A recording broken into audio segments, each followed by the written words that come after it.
ಇವತ್ತು ಕೋನ ಪ್ರಮೇಯ ಅಥವಾ ಕೋನ ನಿರ್ಧಾರಕ ಗುಣವನ್ನು ಸೂಚಿಸ್ತಕ್ಕಂಥ ಒಂದು ಪ್ರಮೇಯ, ಸಮಾನುಪಾತತೆಯ ಪ್ರಮೇಯವನ್ನು ಇವತ್ತು ನಾವು ತಿಳ್ಕೊಳ್ಳೋಣ. ಈ ಪ್ರಮೇಯ ಏನು ಹೇಳ್ತದೆ ಅಂತಂದ್ರೆ, ಎರಡು ತ್ರಿಭುಜಗಳಲ್ಲಿ ಅನುರೂಪ ಕೋನಗಳು ಸಮನಾಗಿದ್ದರೆ ಅವುಗಳ ಅನುರೂಪ ಬಾಹುಗಳು ಸಮಾನುಪಾತದಲ್ಲಿರುತ್ತವೆ. ಅಂದರೆ ಆ ಎರಡೂ ತ್ರಿಭುಜಗಳು ಸಮರೂಪಿಗಳಾಗಿರುತ್ತವೆ ಅನ್ನೋದು ಈ ಪ್ರಮೇಯದ ನಿರೂಪಣೆ. ಹಾಗಾದರೆ ಈ ಪ್ರಮೇಯದ ನಿರೂಪಣೆಯಲ್ಲಿ ಎರಡು ಭಾಗಗಳನ್ನು ಮೊದಲಿಗೆ ಗುರುತಿಸಿಕೊಳ್ಳೋಣ. ಒಂದು ಊಹೆ, ಇನ್ನೊಂದು ತೀರ್ಮಾನ. ಊಹೆ ಏನು? ಎರಡು ತ್ರಿಭುಜಗಳಲ್ಲಿ ಅನುರೂಪ ಕೋನಗಳು ಸಮನಾಗಿದ್ದರೆ ಅನ್ನುವುದು ಊಹೆ.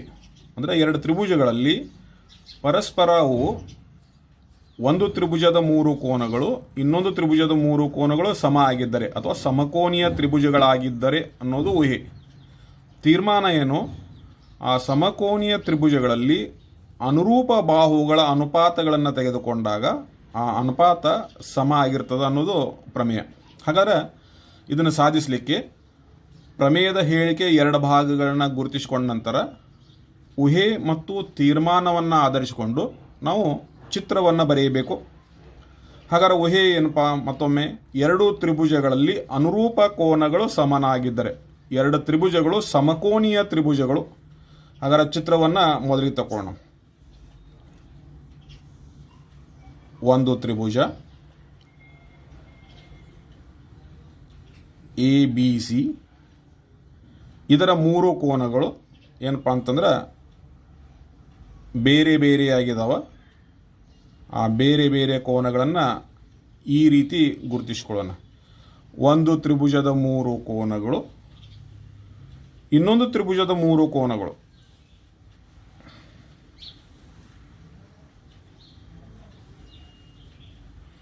ಇದು DEF ಆಗಿರಲಿ.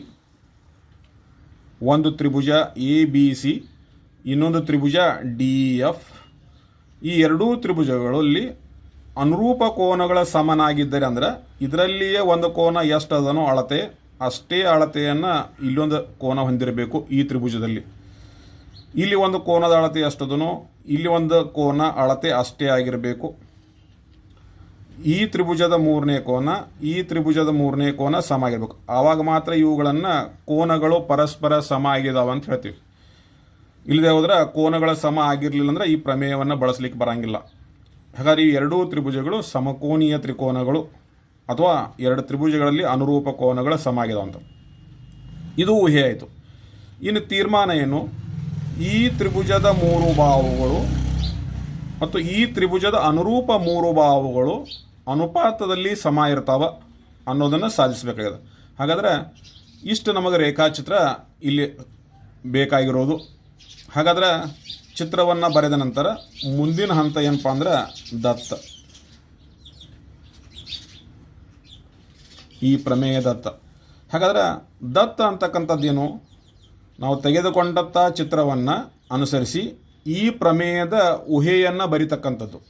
ಊಹೆಯನ್ನು ಬರಿತಕ್ಕಂಥದ್ದೇ ದತ್ತ. ಹಾಗಾದರೆ ಎರಡು ತ್ರಿಭುಜಗಳನ್ನು ತೊಗೊಂಡಿದ್ದೀವಿ ನಾವು. ಅವು ಯಾವ್ಯಾವ ತ್ರಿಭುಜಗಳಪ್ಪ? ತ್ರಿಭುಜ ABC ಅನ್ನೋದು ಒಂದು ತ್ರಿಭುಜ. ಇನ್ನೊಂದು ತ್ರಿಭುಜ ಯಾವುದಪ್ಪ ಅಂದರೆ DEF ಅನ್ನೋದು ಇನ್ನೊಂದು ತ್ರಿಭುಜ.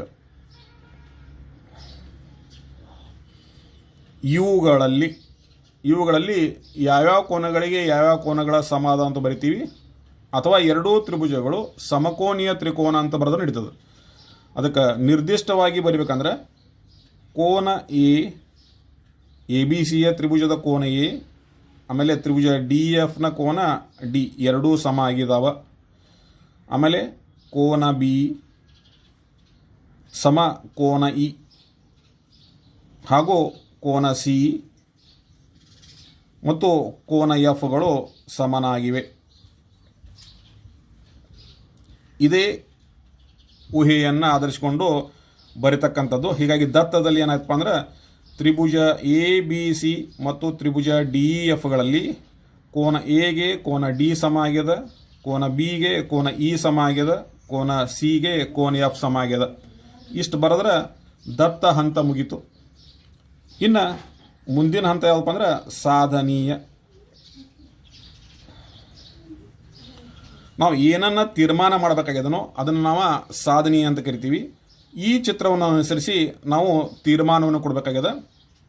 ಆ ಎರಡೂ ತ್ರಿಭುಜಗಳಲ್ಲಿ ಅನುರೂಪ ಬಾಹುಗಳು ಸಮಾನುಪಾತದಲ್ಲಿರ್ತಾವ ಅಥವಾ ಎರಡೂ ತ್ರಿಭುಜಗಳು ಸಮರೂಪಿಗಳಾಗಿರ್ತಾವ ಸಾಧಿಸಬೇಕು. ಹಾಗಾದ್ರೆ ತ್ರಿಭುಜ ಎ ಬಿ ಸಿ ಸಮರೂಪಿ ತ್ರಿಭುಜ ಡಿ ಎಫ್ ಅನ್ನೋದನ್ನು ನಾವಿಲ್ಲಿ ಸಾಧಿಸಬೇಕಾಗ್ಯದ. ಅಥವಾ ಅಥವಾ ನಾವೇನಂತ ಕರಿಬಹುದಪ್ಪ ಅಂದ್ರೆ ಈ ತ್ರಿಭುಜದ ಬಾಹು ಎ ಬಿ, ಈ ತ್ರಿಭುಜದ ಬಾಹು ಡಿ, ಇವುಗಳ ಅನುಪಾತ, ಈ ತ್ರಿಭುಜದ ಬಾಹು ಬಿ ಸಿ, ಈ ತ್ರಿಭುಜ ಬಾಹು ಇ ಎಫ್, ಈ ತ್ರಿಭುಜದ ಬಾಹು ಎ ಸಿ ಮತ್ತು ಈ ತ್ರಿಭುಜದ ಬಾಹು ಡಿ ಎಫ್. ಇವುಗಳ ಅನುಪಾತಗಳು ಸಮ ಆಗಿದಾವ ಅಂತ ಹೇಳಬೇಕು. ಈ ಎರಡೂ ತ್ರಿಭುಜಗಳ ಸಮರೂಪಿಯಾಗಿದಾವ ಅಂತ ಹೇಳಿದ್ರೆ ಒಂದು, ಅಥವಾ ಈ ತ್ರಿಭುಜದ ಬಾಹುಗಳು ಈ ತ್ರಿಭುಜದ ಬಾಹುಗಳು ಸಮಾನುಪಾತವನ್ನು ಹೊಂದಿದಾವ ಅಂತ ಹೇಳೋದು ಒಂದು. ಇದು ಸಾಧನೀಯ. ಇನ್ನು ಈ ಸಾಧನೀಯವನ್ನು ಸಾಧಿಸಲಿಕ್ಕೆ ನಾವು ಮುಂದಿನ ಹಂತ ಏನಪ್ಪ ಅಂದ್ರೆ ರಚನೆ. ಕೆಲವೊಂದು ಪ್ರಮೇಯಗಳಲ್ಲಿ ರಚನೆಯ ಅವಶ್ಯಕತೆ ಇರ್ತದೆ. ಹಾಗಾದ್ರೆ ಇಲ್ಲಿ ರಚನೆ ಯಾಕೆ ಅವಶ್ಯಕತೆ ಅದ ಅನ್ನೋದನ್ನು ತಾರ್ಕಿಕವಾಗಿ ನೋಡ್ಕೊಳ್ಳೋಣ. ಈಗಾಗಲೇ ನಾವು ಥೆಲ್ಸನ ಪ್ರಮೇಯವನ್ನು ಅಭ್ಯಾಸ ಮಾಡಿರೋದ್ರಿಂದ ಅದನ್ನು ಮಾತ್ರ ಬಳಸಲಿಕ್ಕೆ ಸಾಧ್ಯದ ಸಮರೂಪತೆಗೆ ಸಂಬಂಧಪಟ್ಟಂತೆ. ಹಾಗಾದ್ರೆ ಥೆಲ್ಸನ ಪ್ರಮೇಯ ಏನು ಹೇಳ್ತದೆ, ಒಂದು ತ್ರಿಭುಜದಲ್ಲಿ ಅದರ ಒಂದು ಬಾಹುವಿಗೆ ಸಮಾಂತರವಾಗಿರುವ ಸರಳ ರೇಖೆಯನ್ನು ಎಳೆದಾಗ ಅದು ಉಳಿದೆರಡೂ ಬಾಹುಗಳನ್ನ ಸಮಾನುಪಾತದಲ್ಲಿ ವಿಭಾಗಿಸುತ್ತದೆ. ಹಾಗಾದರೆ ಒಂದು ತ್ರಿಭುಜ ಇದ್ದು ಅದರಲ್ಲಿ ಅದರ ಒಂದು ಬಾಹುವಿಗೆ ಸಮಾಂತರವಾಗಿ ಒಂದು ಸರಳ ರೇಖೆಯನ್ನು ಎಳೆದಿದ್ರೆ ಮಾತ್ರ ನಾವು ಥೆಲ್ಸನ ಪ್ರಮೇಯವನ್ನು ಉಪಯೋಗಿಸ್ಲಿಕ್ಕೆ ಬರ್ತದೆ. ಹೀಗಾಗಿ ಥೆಲ್ಸನ ಪ್ರಮೇಯವನ್ನು ಮಾತ್ರ ಅಭ್ಯಾಸ ಮಾಡೋದ್ರಿಂದ ಥೆಲ್ಸನ ಪ್ರಮೇಯ ಹೋಲತಕ್ಕಂಥ ಒಂದು ಬದಲಾವಣೆಯನ್ನು ಮಾಡ್ಕೋಬೇಕು. ಹಾಗಾದ್ರೆ ರಚನೆ ಏನು ಮಾಡ್ಕೋಬೇಕಪ್ಪ, ಇಲ್ಲಿ ಎ ಬಿಯ ಅಳತೆ ಎಷ್ಟದನೋ ಅಷ್ಟ ಅಳತೆಯನ್ನು ಹೊಂದಿರುವಂತೆ ಇಲ್ಲಿ ಡಿ ಎ ಮೇಲೆ ಒಂದು ಬಿಂದುವನ್ನು ಗುರುತಿಸ್ಕೊಳ್ಳೋದು. ಹಾಗಾದ್ರೆ ಇಲ್ಲಿ ಒಂದು ಬಿಂದುವನ್ನು ಗುರುತಿಸಲಿಕ್ಕೆ ನಾವೇನು ಮಾಡ್ತೀವಪ್ಪ ಅಂದ್ರೆ ಎ ಬಿ ಅಳತೆ ಎಷ್ಟದನೋ ಅಷ್ಟ ಅಳತೆ ಆಗಿರುವಂತೆ ನಾವಿಲ್ಲಿ ಒಂದು ಬಿಂದುವನ್ನು ಗುರುತಿಸ್ಕೊಳ್ಳೋಣ. ಇದು ಒಂದು ರಚನೆ. ಅದೇ ಪ್ರಕಾರ ಎ ಸಿ ಅಳತೆ ಎಷ್ಟದನೋ ಅಷ್ಟ ಅಳತೆ ಬರುವಂತೆ ಇಲ್ಲೊಂದು ಬಿಂದುವನ್ನು ಗುರುತಿಸ್ಕೊಳ್ಳೋಣ. ಹಾಗಾದ್ರೆ ಎ ಸಿ ಅಳತೆ ಎಷ್ಟದನೋ ಅಷ್ಟ ಅಳತೆ ಇಲ್ಲಿ ಆಗಿರಬೇಕು. ಅಂಥ ಒಂದು ರಚನೆಯನ್ನು ಮಾಡಿಕೊಂಡು ಇದನ್ನು ಸೇರಿಸ್ತಕ್ಕಂಥ ಕೆಲಸವನ್ನು ಮಾಡ್ತೀವಿ. ಹಾಗಾದ್ರೆ ಈ ತ್ರಿಭುಜವನ್ನು ಈ ತ್ರಿಭುಜದ ಮೇಲೆ ರಚನೆ ಮಾಡ್ತಕ್ಕಂಥದ್ದನ್ನು ನಾವು ಮೊದಲಿಗೆ ಮಾಡ್ತೀವಿ. ಹಾಗಾದ್ರೆ ರಚನೆ ಏನಪ್ಪ, D P is equal to A B ಆಗುವಂತೆ ಮತ್ತು D Q is equal to A C ಆಗುವಂತೆ ಡಿ ಇ ಮತ್ತು ಡಿ ಎಫ್ ಮೇಲೆ ಪಿ ಮತ್ತು ಕ್ಯೂ ಬಿಂದುಗಳನ್ನು ಗುರುತಿಸಿಕೊಂಡು ಪಿ ಕ್ಯೂ ಅನ್ನು ಸೇರಿಸಿ ಇದು ರಚನೆ ಆಗಿರೋದ್ರಿಂದ ಇದನ್ನು ಡಾಟೆಡ್ ಆಗಿ ಗುರುತಿಸ್ತಕ್ಕಂಥದ್ದು. ಅದನ್ನು ರಚನೆಯನ್ನು ಬರಿತೀನಿ ನಾನು ಇಲ್ಲಿ. ಏನಪ್ಪ ಅಂದ್ರೆ D P is equal to ಎಷ್ಟಾಗಿರ್ಬೇಕು ಅಂದ್ರೆ ಎ ಬಿ ಎಷ್ಟಾಗಿರಬೇಕು ಮತ್ತು ಡಿ ಕ್ಯೂ ಎಷ್ಟಾಗಿರ್ಬೇಕಂದ್ರೆ ಅದು ಎ ಸಿ ಎಷ್ಟಾಗಿರಬೇಕು. ಹಾಗೆ ಹಾಗೆ ಪಿ ಮತ್ತು ಕ್ಯೂ ಬಿಂದುಗಳನ್ನು ಎಲ್ಲಿ ಗುರುತಿಸಬೇಕು, ಡಿ ಇ ಮತ್ತು ಡಿ ಎಫ್ ಮೇಲೆ, ಡಿ ಮತ್ತು ಡಿ ಎಫ್ ಮೇಲೆ ಗುರುತಿಸಿ ಪಿ ಕ್ಯೂ ಸೇರಿಸಿ. ಇಷ್ಟಾದಾಗ ನಮಗೆ ರಚನೆ ಆಯಿತು. ರಚನೆಯ ನಂತರವಾಯ ಚಿತ್ರದಲ್ಲಿ ಇಷ್ಟು ಬದಲಾವಣೆಗಳಾಗ್ತವೆ. ಹೀಗಾಗಿ ಪ್ರಮೇಯದಲ್ಲಿ ಚಿತ್ರ ಬರೆಯುವುದು, ದತ್ತ ಬರೆಯುವುದು, ಸಾಧನೀಯ ಮತ್ತು ರಚನೆ ಅಂತಕ್ಕಂಥ ಮೊದಲಿನ 4 ಹಂತಗಳು ಮುಗಿದು ಇನ್ನು ಬರ್ತಕ್ಕಂಥದ್ದು ಪ್ರಮುಖವಾದಂಥ ಹಂತ. ಅದು ಯಾವುದಪ್ಪ ಅಂತಂದ್ರೆ ಸಾಧನೆ. ಹಾಗಾದ್ರೆ ಸಾಧನೆಯನ್ನು ಬಿಡಿಸ್ಲಿಕ್ಕೆ ನಾವೇನು ಮಾಡ್ತೀವಪ್ಪ ಅಂತಂದ್ರೆ ಪ್ರಮುಖವಾಗಿ 2 ಅಥವಾ 3 ಚಿಕ್ಕದಾದಂಥ ಹಂತಗಳನ್ನು ಮಾಡ್ಕೋತೀವಿ. ಚಿಕ್ಕದಾದಂಥ ಹಂತಗಳನ್ನು, ಯಾಕಂದ್ರೆ ಸಾಧನೆ 10ನೇ ತರಗತಿಯಲ್ಲಿ ದೊಡ್ಡ ದೊಡ್ಡ ಪ್ರಮೇಯಗಳಿರೋದ್ರಿಂದ ಆ ಸಾಧನೆಯನ್ನು ತಿಳ್ಕೊಳ್ಳಿಕ್ಕೆ ಅದನ್ನು ಚಿಕ್ಕದಾದಂಥ ಹಂತಗಳನ್ನು ಗುರುತಿಸ್ಕೊಳ್ತೀವಿ. ಅದರ ಸಲುವಾಗಿ ಚಿತ್ರವನ್ನು ನಾವು ಇನ್ನೊಂದು ಪರಿಗಣಿಸ್ಕೊಳ್ಳೋಣ. ನಾವು ತೆಗೆದುಕೊಂಡಂಥ ಚಿತ್ರ ಏನದಪ್ಪ ಅಂದ್ರೆ ABC ಒಂದು ತ್ರಿಭುಜ ಅದ, DEF ಅನ್ನೋದು ಇನ್ನೊಂದು ತ್ರಿಭುಜ ಅದ. ರಚನೆಯಲ್ಲಿ ಏನು ಮಾಡಿದೀವಪ್ಪ ಅಂದ್ರೆ PQ ಅಂತಕ್ಕಂಥ ಒಂದು ರೇಖೆಯನ್ನು ಎಳ್ಕೊಂಡು ತರುವಾಯ ಚಿತ್ರಿಸ್ತದ. ಇದರಲ್ಲಿ ನಾವು ಗಮನಿಸ್ತಕ್ಕಂಥದ್ದು ಏನಪ್ಪ ಅಂದ್ರೆ ಮೊದಲಿಗೆ 2 ತ್ರಿಭುಜಗಳನ್ನು ಮಾತ್ರ ನಾವು ಪರಿಗಣಿಸ್ಕೊಳ್ಳೋಣ. 2 ತ್ರಿಭುಜಗಳನ್ನ ಮಾತ್ರ ಪರಿಗಣಿಸ್ಕೊಂಡು ಮುಂದುವರೋಣ. ಅದಕ್ಕೆ ಒಂದು ತ್ರಿಭುಜ ABC, ಇನ್ನೊಂದು ತ್ರಿಭುಜ DPQ. ಸಾಧನೆಯಲ್ಲಿ ಮೊದಲಿಗೆ ತ್ರಿಭುಜ ABC ಮತ್ತು ತ್ರಿಭುಜ DPQಗಳಲ್ಲಿ ಏನೇನು ಸಮ ಅದಪ್ಪ? AB ಅಳತೆ ಎಷ್ಟದನೋ ಅಷ್ಟ DP ಅಳತೆ ಅದ. ಅದನ್ನು ಪಟ್ಟಿ ಮಾಡೋಣ. AB = DP. ಯಾಕಪ್ಪ ಅಂದ್ರೆ ನಾವು ರಚನೆಯನ್ನು ಮಾಡ್ಕೊಂಡಿದ್ದೀವಿ. ರಚನೆ ಇರೋದ್ರಿಂದ AB ಅಳತೆ ಎಷ್ಟದನೋ ಅಷ್ಟ DP ತೊಗೊಂಡಿರ್ತಾರೆ. ರಚನೆಯ ಪ್ರಕಾರ ಇದು ಸಮ ಆಯಿತು. ಇನ್ನು ಕೋನ A = ಕೋನ D. ಕೋನ A ಮತ್ತು ಕೋನ D ಎರಡೂ ಸಮ ಅದಾವ. ಯಾಕಪ್ಪ ಅಂದ್ರೆ ಇವೆರಡು ಸಮಕೋನೀಯ ತ್ರಿಭುಜದ ಅನುರೂಪವಾದಂಥ ಕೋನಗಳು. ಇವೆರಡು ಸಮ ಅದು. ನೆಕ್ಸ್ಟ್ AC ಮತ್ತು DQ ಸಮ ಅದಾವ. AC = DQ ಸಮ ಅದಾವ. ಹಾಗಾದ್ರೆ ಈ ಎರಡೂ ತ್ರಿಭುಜಗಳ ನೋಡೋಣ. ಈ ತ್ರಿಭುಜದ ಈ ಬಾಹು, ಈ ತ್ರಿಭುಜದ ಈ ಬಾಹು ಸಮ ಅದ. ಈ ತ್ರಿಭುಜದ ಈ ಕೋನ, ಈ ತ್ರಿಭುಜದ ಈ ಕೋನ ಸಮ ಅದ. ಈ ತ್ರಿಭುಜದ ಈ ಬಾಹು, ಈ ತ್ರಿಭುಜದ ಈ ಬಾಹು ಸಮ ಅದ. ಹಾಗಾದ್ರೆ ಒಂದು ತ್ರಿಭುಜದ 2 ಬಾಹುಗಳು ಅವುಗಳಿಂದ ಏರ್ಪಟ್ಟ ಕೋನ, ಇನ್ನೊಂದು ತ್ರಿಭುಜದ 2 ಬಾಹುಗಳು ಅವುಗಳಿಂದ ಏರ್ಪಟ್ಟ ಕೋನ ಸಮ ಇರೋದ್ರಿಂದ ಈ ಎರಡೂ ತ್ರಿಭುಜಗಳು ಸಮ ಅದು. ಈ ಪಟ್ಟಿ ಮಾಡಿದ ತರುವಾಯ ಏನಪ್ಪ ಅಂತಂದ್ರೆ ನಾವು ತೀರ್ಮಾನಕ್ಕೆ ಏನು ಬರ್ತೀವಿ ಅಂದ್ರೆ ತ್ರಿಭುಜ ABC ಸರ್ವಸಮ ತ್ರಿಭುಜ DPQ. ಈ ಎರಡೂ ತ್ರಿಭುಜಗಳು ಸರ್ವಸಮ ಅದು. ಹಾಗಾದ್ರೆ ಈ ಎರಡೂ ತ್ರಿಭುಜಗಳ ಸರ್ವಸಮ ಇದರ ಅರ್ಥ ಏನು? BC ಮತ್ತು PQ ಸಮ ಅದು. ಹೀಗಾಗಿ BC = PQ ಅನ್ನೋದನ್ನು ಒಂದು ತೀರ್ಮಾನಕ್ಕೆ ಬರಬಹುದು. ಇನ್ನೊಂದು ತೀರ್ಮಾನ ಅಂದರೆ ಕೋನ ABC. ಕೋನ ABC = ಕೋನ DPQ. ಈ ಕೋನ DPQ. ಯಾಕಂದರೆ ಸರ್ವಸಮ ತ್ರಿಭುಜದ ಅನುರೂಪವಾದಂಥ ಅಂಶಗಳನ್ನು ನಾವು ಪಟ್ಟಿ ಮಾಡಿದ್ದೀವಿ. ಅಂದರೆ ಈ ಎರಡೂ ತ್ರಿಭುಜಗಳನ್ನ ಸರ್ವಸಮ ಹೇಳಿದ ತರುವಾಯ ಈ ಎರಡೂ ಅಂಶಗಳನ್ನು ನಾವು ಸಮ ಅಂತ ಬರಿಬೋದು. ಇದಕ್ಕೆ ಸಮೀಕರಣ 1 ಅಂತ ಹೆಸರನ್ನು ಕೊಟ್ಕೊಳ್ಳೋಣ. ಈಗ ಈ ಚಿತ್ರವನ್ನು ಸೂಕ್ಷ್ಮವಾಗಿ ಪರಿಗಣಿಸ್ಕೊಳ್ಳೋಣ. ಇಲ್ಲಿ ನಾವು ಈ ಕೋನಕ್ಕೆ ಈ ಕೋನ ಸಮ ಅನ್ನೋದನ್ನು ತೀರ್ಮಾನಕ್ಕೆ ಬಂದಿವಿ. ಇಲ್ಲಿವರೆಗೆ ಸಾಧನೆಯ ಒಂದು ಹಂತವನ್ನು ನಾವು ಪರಿಗಣಿಸ್ಕೊಳ್ಳೋಣ. ಇನ್ನು ಎರಡನೇ ಹಂತ ಸಾಧನೆಯಲ್ಲಿ ಈ ರೀತಿ ಮುಂದುವರಿತದೆ. ಈ ಕೋನಕ್ಕೆ ಈ ಕೋನ ಸಮ ಅನ್ನೋದನ್ನು ಸಾಧಿಸಿದ ನಂತರ ನಮಗೆ ಈಗಾಗಲೇ ಈ ಕೋನಕ್ಕೆ ಈ ಕೋನ ಸಮ ಅದ ಅನ್ನೋದನ್ನು ಗೊತ್ತದ. ಆದರೆ ಕೋನ ABC ಸರಿ, ಈ ತ್ರಿಭುಜದ ಈ ಕೋನ, ಈ ತ್ರಿಭುಜದ ಈ ಕೋನ ಸಮ ಅದ. ಕೋನ DEF ಅನ್ನೋದು ಈಗಾಗಲೇ ನಮಗೆ ಗೊತ್ತದ ದತ್ತದ ಪ್ರಕಾರ. ಹಾಗಾದ್ರೆ ಇದು ನೋಡೋಣ. ಈ ಕೋನಕ್ಕೆ ಈ ಕೋನ ಸಮ ಅದ, ಈ ಕೋನಕ್ಕೆ ಈ ಕೋನ ಸಮ ಅದ. ಹಾಗಾದ್ರೆ ಏನು ನೋಡ್ರಿ, ಈ ಕೋನಕ್ಕೆ ಈ ಕೋನ ಸಮ ಅದ, ಈ ಕೋನಕ್ಕೆ ಈ ಕೋನ ಸಮ ಅದ. ಹಾಗಾಗಿ ಒಂದೇ ಅಂಶಕ್ಕೆ ಸಮನಾಗಿರುವ ಎರಡು ಅಂಶಗಳು ಪರಸ್ಪರ ಸಮ ಆಗಿರ್ತವೆ. ಹೀಗಾಗಿ ಈ ಎರಡೂ ಕೋನಗಳು ಸಮ ಅಂತ ತೀರ್ಮಾನಕ್ಕೆ ಬರ್ತೀವಿ. ಹೀಗಾಗಿ ದೇರ್ಫೋರ್ ಕೋನ DPQ = ಕೋನ DEF. ಅಂದರೆ ಈ ಎರಡೂ ಕೋನಗಳು ಸಮ ಅದು.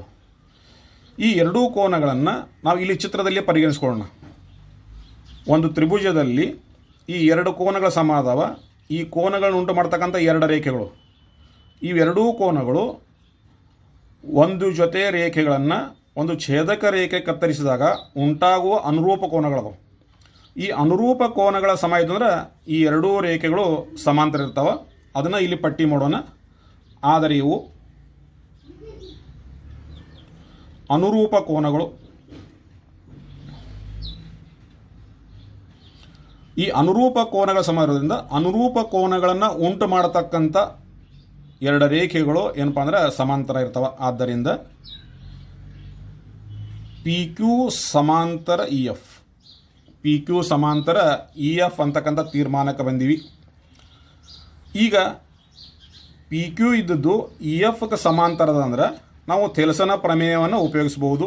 ಯಾಕಂದ್ರೆ ಒಂದು ತ್ರಿಭುಜದಲ್ಲಿ ಅದರ ಒಂದು ಬಾಹುವಿಗೆ ಸಮಾಂತರವಾಗಿ ಒಂದು ಸರಳ ರೇಖೆಯನ್ನು ಎಳೆದಾಗ ಆ ಸರಳ ರೇಖೆ ಉಳಿದೆರಡು ಬಾಹುಗಳನ್ನ ಸಮಾನುಪಾತದಲ್ಲಿ ವಿಭಾಗಿಸ್ತಾ ಅನ್ನೋದು ಥೆಲ್ಸನ ಪ್ರಮೇಯ. ಆದರೆ ಉಪಪ್ರಮೇಯ ಏನು ಹೇಳ್ತಂದ್ರೆ ಒಂದು ತ್ರಿಭುಜದಲ್ಲಿ ಅದರ ಒಂದು ಬಾಹುವಿಗೆ ಸಮಾಂತರವಾಗಿ ಒಂದು ಸರಳ ರೇಖೆಯನ್ನು ಎಳೆದಾಗ ಉಂಟಾಗುವ ತ್ರಿಭುಜದ ಬಾಹುಗಳು ದತ್ತ ತ್ರಿಭುಜದ ಬಾಹುಗಳೊಂದಿಗೆ ಸಮಾನುಪಾತದಲ್ಲಿರುತ್ತವೆ.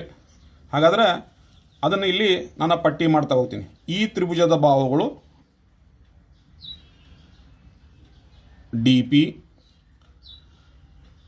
ಪಿ ಕ್ಯೂ ಮತ್ತು ಡಿ ಕ್ಯೂ ಈ ಚಿಕ್ಕ ತ್ರಿಭುಜದ ಬಾಹುಗಳು. ಇನ್ನು ದೊಡ್ಡ ತ್ರಿಭುಜದ ಬಾಹುಗಳು ಯಾವಪ್ಪ ಅಂತಂದ್ರೆ ದೊಡ್ಡ ತ್ರಿಭುಜ ಬಾಹುಗಳು ಡಿ ಇ,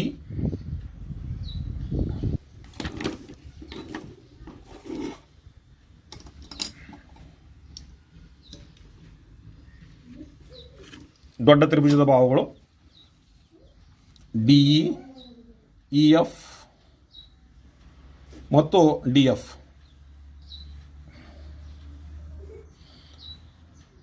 ಇವುಗಳ ಅನುಪಾತಗಳು ಸಮ ಆಗಿರ್ತವೆ. ಇದು ಥೆಲ್ಸನ್ನ ಉಪಪ್ರಮೇಯ. ಥೆಲ್ಸನ ಉಪಪ್ರಮೇಯ ಪ್ರಕಾರ ನಾವೇನು ಬರೀತೀವಿ ಅಂದರೆ D P upon D E, D P upon D E is equal to P Q upon E F is equal to D Q upon D F. ಈಗ ನಮಗೆ ಈ ತ್ರಿಭುಜ ಮತ್ತು ಈ ತ್ರಿಭುಜದ ಬಾಹುಗಳು ಸಮಾನುಪಾತದಲ್ಲಿದ್ದಾವಾಯಿತು. ಈಗ ನಮಗೆ ಬೇಕಾಗಿರೋದಂದ್ರೆ ಈ ತ್ರಿಭುಜ ಮತ್ತು ಈ ತ್ರಿಭುಜದ ಬಾಹುಗಳು ಸಮಾನುಪಾತದಲ್ಲಿ ಸಾಧಿಸಬೇಕಾಗಿದೆ.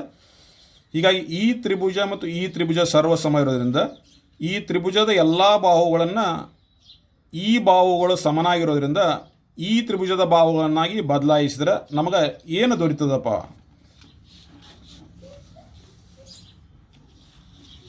ಏನು ದೊರೀತದಂದ್ರೆ ಮುಂದಿನ ಸಂಗತಿ ಡಿ ಪಿ ಬದಲಾಗಿ ಎ ಬಿ, ಡಿ ಇ ಹಾಗೆ ಇರಲಿ, ಪಿ ಕ್ಯೂ ಬದಲಾಗಿ ಬಿ ಸಿ, ಇ ಎಫ್ ಹಾಗೆ ಇರಲಿ,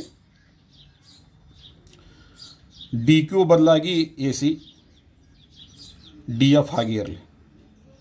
ಅಂದ್ರೆ ಈ ತ್ರಿಭುಜದ ಎಲ್ಲ ಬಾಹುಗಳನ್ನು ಇಲ್ಲಿ ತ್ರಿಭುಜದ ಸಮನಾಗಿರ್ತಕ್ಕಂಥ ಭಾಗಗಳಿಂದ ಬದಲಾಯಿಸಿದಾಗ ನಮಗೇನು ದೊರೀತಂದ್ರೆ A B upon D E is equal to B C upon E F is equal to A C upon D F ಅಂತಕ್ಕಂಥದ್ದು. ಅಂದ್ರೆ ಈ ತ್ರಿಭುಜದ ಬಾಹುಗಳು ಸಮಾನುಪಾತದಲ್ಲಿದಾವ. ಅಂದ್ರೆ ತ್ರಿಭುಜ ಎ ಬಿ ಸಿ ಸಮರೂಪಿ ತ್ರಿಭುಜ ಡಿ ಎಫ್ ಅಂತಕ್ಕಂಥ ಸಂಗತಿಯನ್ನು ನಾವು ಏನಪ್ಪ ಅಂದ್ರೆ ಸಾಧಿಸಿದಂಗಾಯಿತು. ತ್ರಿಭುಜ ಎ ಬಿ ಸಿ ಸಮರೂಪಿ ತ್ರಿಭುಜ ಡಿ ಎಫ್ ಅಂದ್ರೆ ಈ ತ್ರಿಭುಜದ ಬಾಹು ಎ ಬಿ, ಈ ತ್ರಿಭುಜದ ಬಾಹು ಡಿ ಇ, ಈ ತ್ರಿಭುಜದ ಬಾಹು ಬಿ ಸಿ, ಈ ತ್ರಿಭುಜದ ಬಾಹು ಇ ಎಫ್, ಈ ತ್ರಿಭುಜದ ಬಾಹು ಎ ಸಿ, ಈ ತ್ರಿಭುಜದ ಬಾಹು ಡಿ ಎಫ್ ಅನುರೂಪ ಬಾಹುಗಳು ಅನುಪಾತಗಳ ಸಮ ಆಗಿದಾವ. ಹೀಗಾಗಿ ಈ ಎರಡೂ ತ್ರಿಭುಜಗಳು ಸಮರೂಪಿಗಳಾಗಿದ್ದಾವ. 10ನೇ ತರಗತಿಯ ತ್ರಿಭುಜಗಳು ಪಾಠಕ್ಕೆ ಸಂಬಂಧಪಟ್ಟಂತೆ ಒಂದು ಪ್ರಮೇಯವನ್ನು ಇವತ್ತು ನೋಡೋಣ. ಸಮರೂಪ ತ್ರಿಭುಜಗಳ ವಿಸ್ತೀರ್ಣ ಪ್ರಮೇಯ ಅಂತಲೂ ಈ ಪ್ರಮೇಯಕ್ಕೆ ಕರೀತಾರೆ. ಹಾಗಾದ್ರೆ ಈ ಪ್ರಮೇಯದ ನಿರೂಪಣೆ ಏನದಪ್ಪ, ಯಾವ ರೀತಿ ಅದ? ಎರಡು ಸಮರೂಪ ತ್ರಿಭುಜಗಳ ವಿಸ್ತೀರ್ಣಗಳ ಅನುಪಾತವು ಅವುಗಳ ಅನುರೂಪ ಬಾಹುಗಳ ವರ್ಗಗಳ ಅನುಪಾತಕ್ಕೆ ಸಮನಾಗಿರುತ್ತದೆ ಅನ್ನೋದು ಈ ಪ್ರಮೇಯದ ನಿರೂಪಣೆ. ಹಾಗಾದರೆ ಈ ಪ್ರಮೇಯದ ನಿರೂಪಣೆಯಲ್ಲಿ ಎರಡು ಭಾಗಗಳನ್ನು ನಾವು ಮೊದಲಿಗೆ ಗುರುತಿಸ್ಕೊಳ್ಳೋಣ, ಊಹೆ ಮತ್ತು ತೀರ್ಮಾನ. ಊಹೆ ಏನದಪ್ಪ? ಎರಡು ಸಮರೂಪ ತ್ರಿಭುಜಗಳ ವಿಸ್ತೀರ್ಣಗಳ ಅನುಪಾತ. ಎರಡು ಸಮರೂಪ ತ್ರಿಭುಜಗಳ ಇರಬೇಕು ಅವುಗಳ ವಿಸ್ತೀರ್ಣಗಳ ಅನುಪಾತ ಎಷ್ಟಾಗ್ಯದ ಅನ್ನೋದನ್ನು ಗುರುತಿಸಲಿಕ್ಕೆ ಪ್ರಮೇಯ ಇದೆ.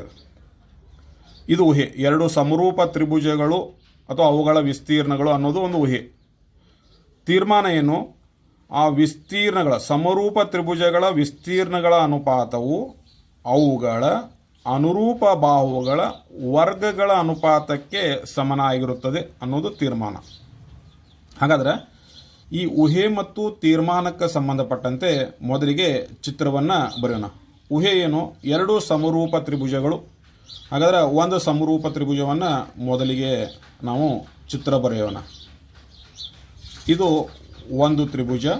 ಈ ತ್ರಿಭುಜದ ಹೆಸರು ABC ಅಂತ ತೆಗೆದುಕೊಳ್ಳೋಣ. ಇನ್ನೊಂದು ತ್ರಿಭುಜ PQR.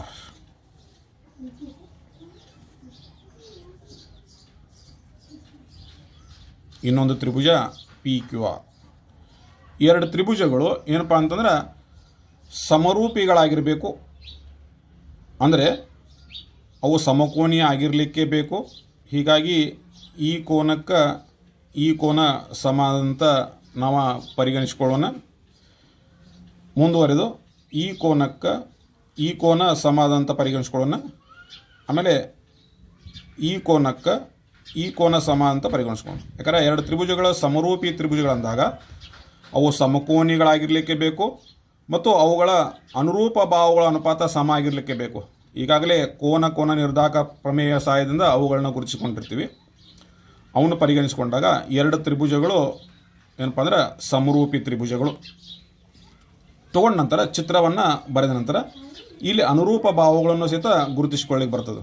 ಊಹೆ ಮತ್ತು ತೀರ್ಮಾನಕ್ಕೆ ಸಂಬಂಧಪಟ್ಟಂತೆ ಇಷ್ಟು ಚಿತ್ರ ನಮಗೆ ಇಲ್ಲಿ ದೊರಕಿತು. ಇನ್ನು ಮುಂದಿನ ಹಂತ ದತ್ತ.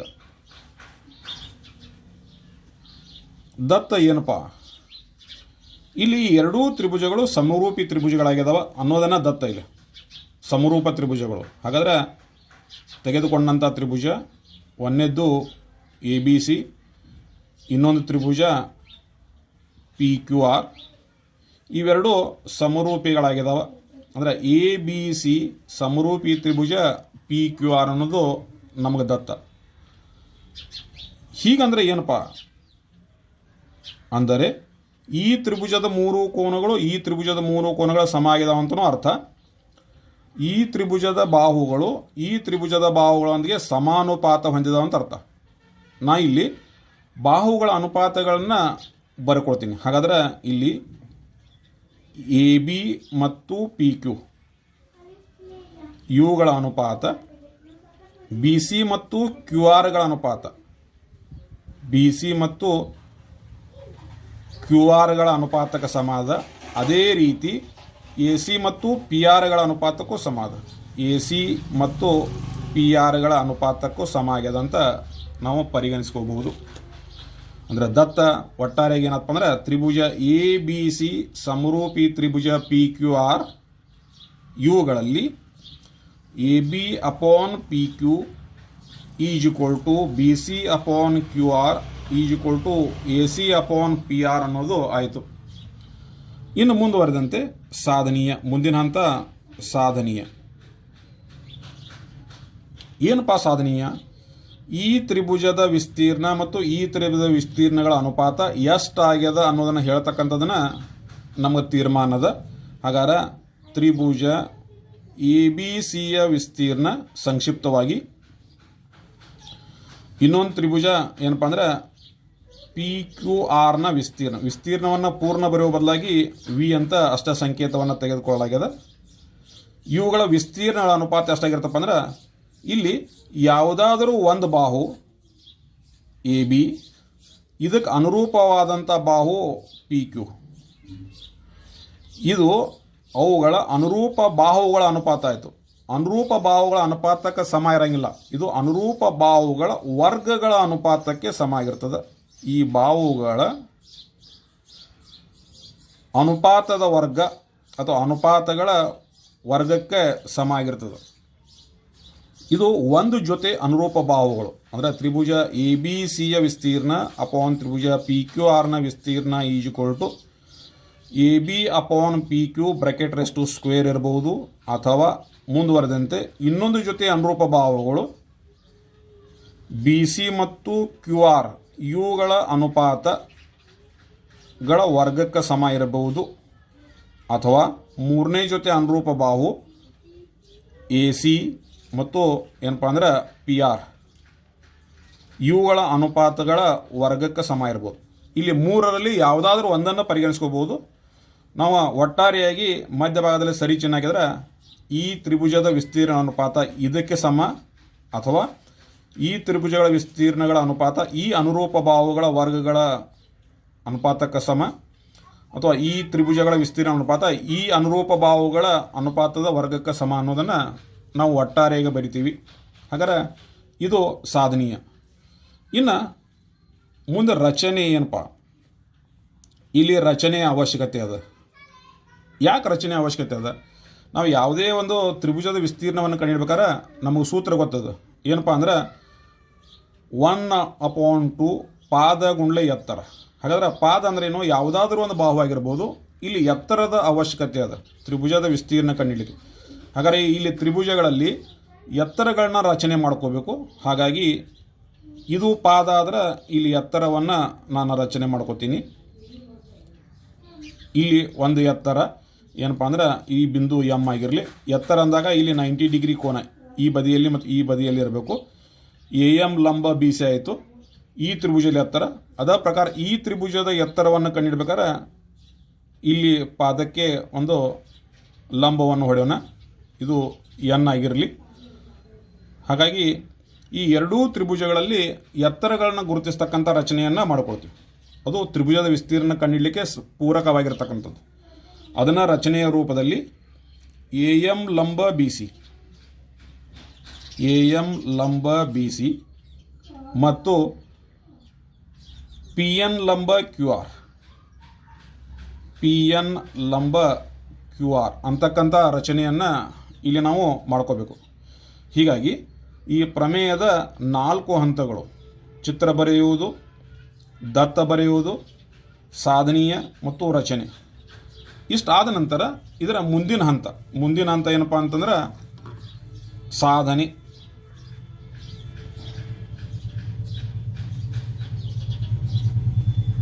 ಹಾಗಾದ್ರೆ ಸಾಧನೆಯನ್ನು ಯಾವ ರೀತಿ ನೋಡೋಣ? ಇಲ್ಲಿ ತ್ರಿಭುಜದ ವಿಸ್ತೀರ್ಣಗಳನ್ನು ಕಂಡುಹಿಡಲಿಕ್ಕೆ ನಾವು ಏನಪ್ಪ ಅಂತಾರೆ ಕಂಡುಹಿಡಿದು ಮುಂದುವರಿಯೋದು. ಹಾಗಾಗಿ ನೇರವಾಗಿ ಈ ತ್ರಿಭುಜದ ವಿಸ್ತೀರ್ಣಗಳನ್ನು ನಾವು ಪರಿಗಣಿಸ್ಕೊಂಡು ಬಿಡೋಣ. ಮೊದಲಿಗೆ ತ್ರಿಭುಜ ಎ ಬಿ ಸಿ ವಿಸ್ತೀರ್ಣ, ತ್ರಿಭುಜ ಎ ಬಿ ಸಿಯ ವಿಸ್ತೀರ್ಣ. ಆಮೇಲೆ ಇನ್ನೊಂದು ತ್ರಿಭುಜ ಯಾವುದಪ್ಪ ಅಂತಂದ್ರೆ ಪಿ ಕ್ಯೂ ಆರ್ನ ವಿಸ್ತೀರ್ಣ. ತ್ರಿಭುಜ ಪಿ ಕ್ಯೂ ಆರ್ನ ವಿಸ್ತೀರ್ಣಗಳನ್ನು ಅನುಪಾತಗಳನ್ನು ಪರಿಗಣಿಸ್ಕೊಳ್ಳೋಣ. ಹಾಗಾದ್ರೆ ತ್ರಿಭುಜ ಎ ಬಿ ಸಿಯ ವಿಸ್ತೀರ್ಣವನ್ನು ಕಂಡುಹಿಡಲಿಕ್ಕೆ ಸೂತ್ರವನ್ನು ಉಪಯೋಗಿಸ್ಕೊಂಡ್ರೆ 1/2. ತ್ರಿಭುಜ ಎ ಬಿ ಸಿಯಲ್ಲಿ ಪಾದ ಯಾವುದಪ್ಪ ಅಂದ್ರೆ ಬಿ ಸಿ. ಇದಕ್ಕೆ ಎತ್ತರ ಯಾವುದಪ್ಪ ಅಂದ್ರೆ ಎ ಎಮ್ ಗುಂಡ್ಲೆ ಎ ಎಮ್.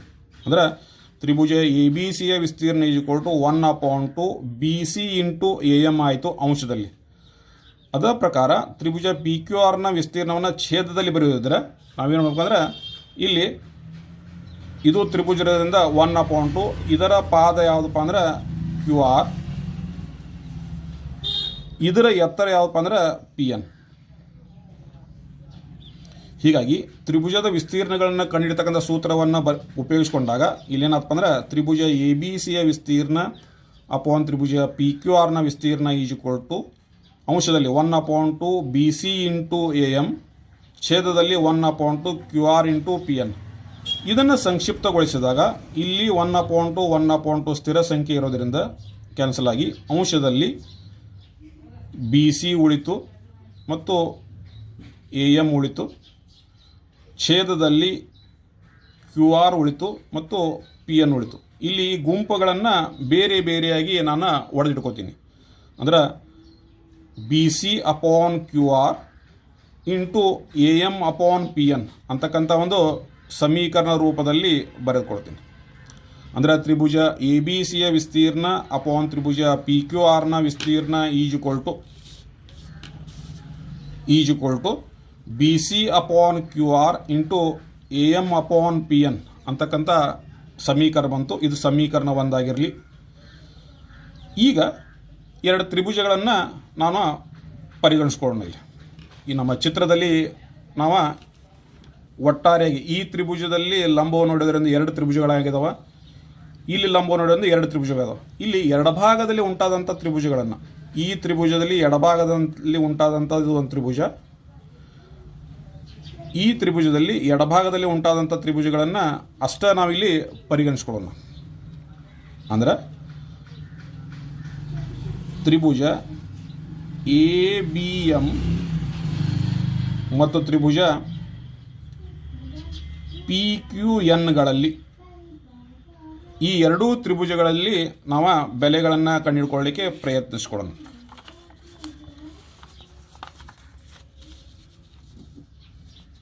ಈಗ ಚಿತ್ರವನ್ನು ನಾವು ಮಡಿಕೆ ಮಾಡಿ ಅವನ್ನಷ್ಟೇ ಚಿತ್ರವನ್ನು ಪರಿಗಣಿಸ್ಕೊಂಡಾಗ ಈ ರೀತಿ ತ್ರಿಭುಜ ಎ ಬಿ ಎಂ ಮತ್ತು ತ್ರಿಭುಜ ಪಿ ಕ್ಯೂ ಎನ್ಗಳಲ್ಲಿ ಏನೇನು ಸಮಾದಪ, ಕೋನ ಬಿ ಮತ್ತು ಕೋನ ಕ್ಯೂ ಸಮಾದ.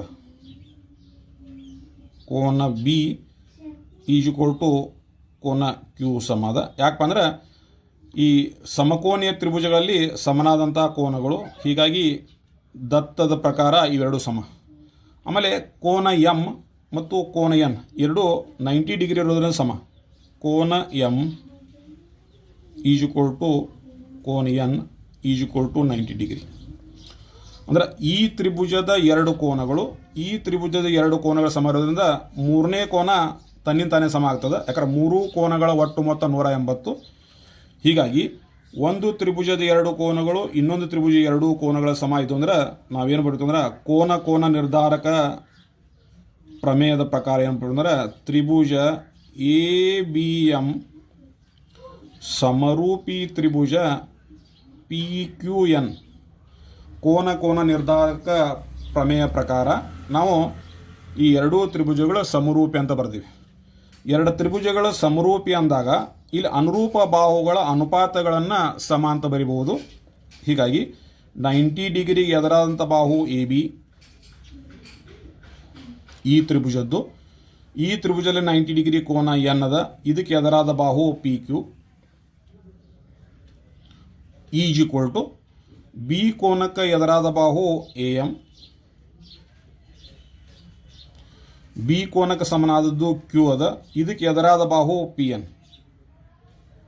ಹಾಗಾದ್ರೆ ಈ ಎರಡೂ ತ್ರಿಭುಜಗಳ ಸಮರೂಪಿ ಆದ ನಂತರ ನಾವು A B upon P Q ಈಜ್ಕೊಲ್ to A M upon P N ಅಂತ ಬರೀಬಹುದು. ಆದರೆ ನಮಗೆ ಈಗಾಗಲೇ ಗೊತ್ತದ ಏನದ,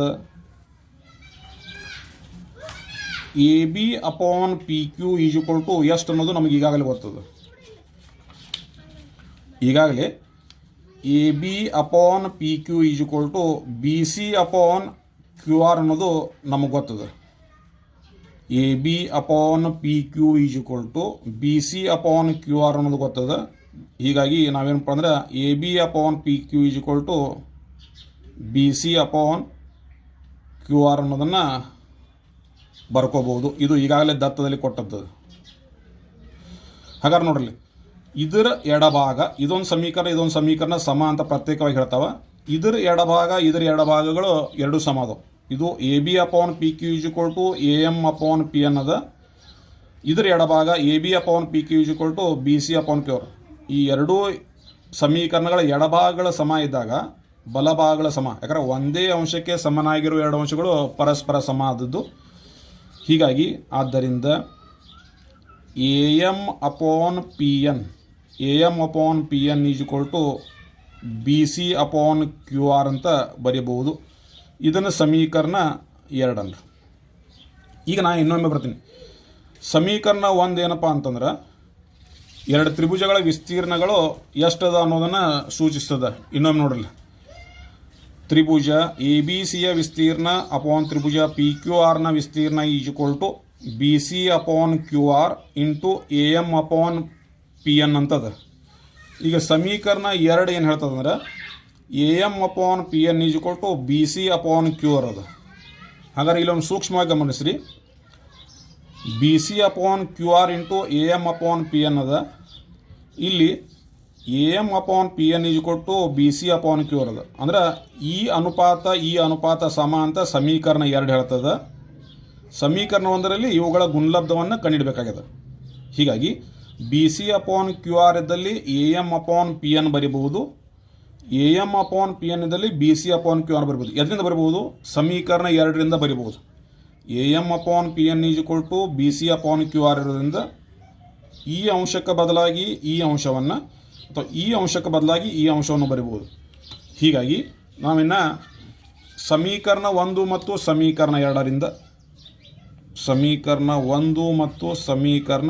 2ರಿಂದ ಏನು ಬರಿತೀವಿ ಅಂದರೆ ತ್ರಿಭುಜ ಎ ಬಿ ಸಿಯ ವಿಸ್ತೀರ್ಣ ಅಪಾನ್ ತ್ರಿಭುಜ ಪಿ ಕ್ಯೂ ಆರ್ನ ವಿಸ್ತೀರ್ಣ ಈಸ್ ಈಕ್ವಲ್ ಟು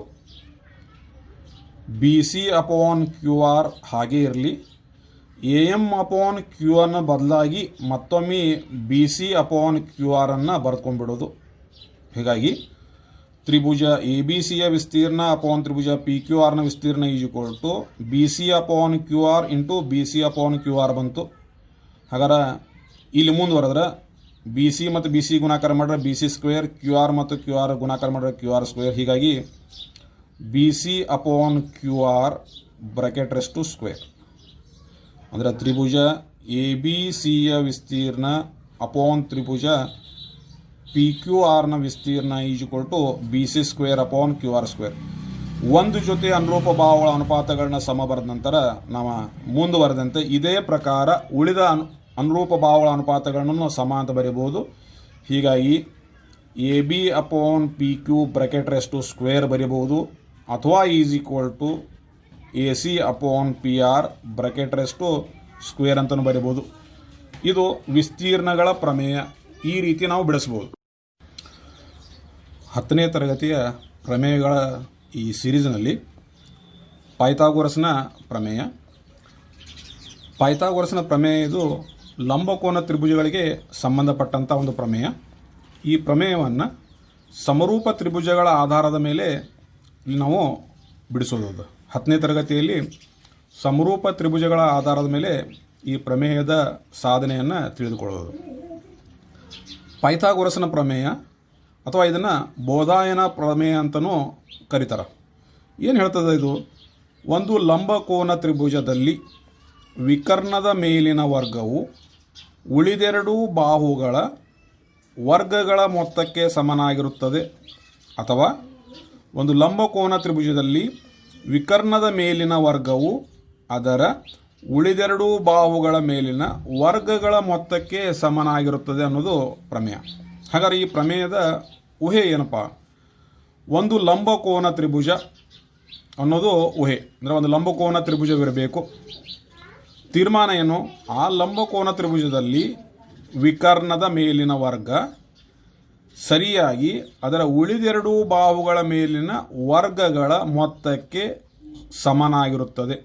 ಹಾಗಾದರೆ ಊಹೆ ಮತ್ತು ತೀರ್ಮಾನವನ್ನು ಆಧರಿಸಿಕೊಂಡು ಪ್ರಮೇಯವನ್ನು ಬಿಡಿಸಲಿಕ್ಕೆ ಮೊದಲಿಗೆ ಚಿತ್ರವನ್ನು ಬಿಡಿಸುವಣ. ಹಾಗಾದರೆ ಒಂದು ಲಂಬಕೋನ ತ್ರಿಕೋನವನ್ನು ನಾವು ಚಿತ್ರವನ್ನು ಬರೆಯೋಣ. ಹಾಗಾಗಿ ಒಂದು ಲಂಬಕೋನ ತ್ರಿಕೋನ, ಲಂಬಕೋನದಲ್ಲಿ ಎ ಬಿ ಸಿ ತ್ರಿಭುಜವನ್ನು ನಾವು ಇಲ್ಲಿ ರಚಿಸ್ಕೊಳ್ಳೋಣ. ಅದರಲ್ಲಿ ಕೋನ ಬಿ 90 ಡಿಗ್ರಿ ಆಗಿರುವಂತೆ ನಾನು ರಚನೆ ಮಾಡ್ಕೋತೀನಿ.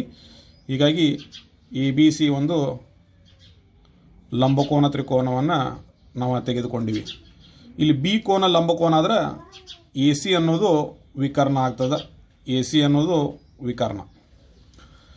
ಹಾಗಾದರೆ ಒಂದು ಲಂಬಕೋನ ತ್ರಿಕೋನದಲ್ಲಿ ವಿಕರ್ಣದ ಮೇಲಿನ ವರ್ಗ ಅದರ ಉಳಿದೆರಡೂ ಬಾಹುಗಳ ಮೇಲಿನ ವರ್ಗಗಳ ಮೊತ್ತಕ್ಕೆ ಸಮನಾಗಿರುತ್ತದೆ.